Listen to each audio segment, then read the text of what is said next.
Thank you, Madam Speaker. Thanks to the extraordinary efforts of first responders, 85% of structures in Fort McMurray were saved.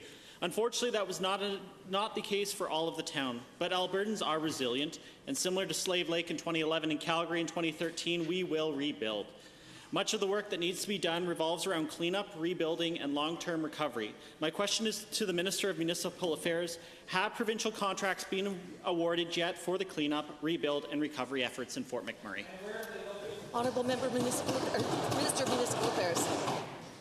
Thank you, Madam Speaker. Our government is absolutely committed to ensuring that the residents of Fort McMurray have every resource they need for recovery.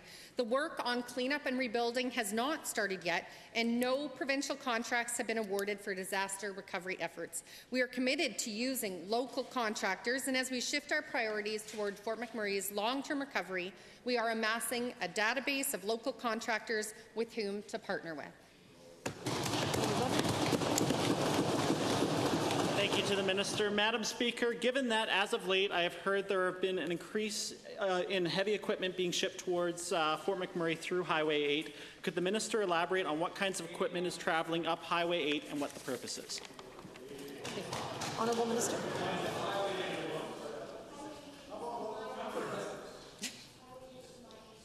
Thank you, Madam Speaker. Our priority right now is ensuring safety and essential service restoration such as electricity and gas by ATCO.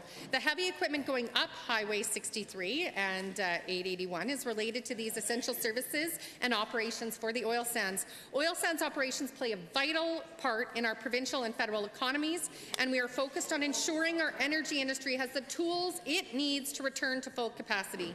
Much of the heavy equipment going up the highway is related to those efforts, along with utility restoration by ATCO to prepare for the re-entry of Fort McMurray residents.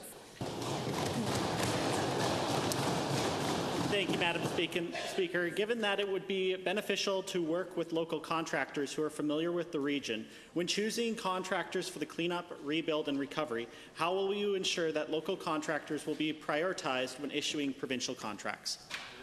Honourable Minister. Thank you, Madam Speaker.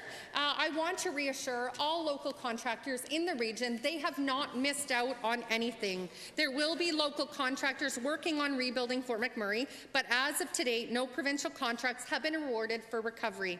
To ensure local businesses have the opportunity for work helping with rebuilding the city, an inventory of available local services has been compiled, and those who are interested can still get on that list by calling 310-4455. Since the beginning of this crisis, local businesses have been stepping up to offer their help.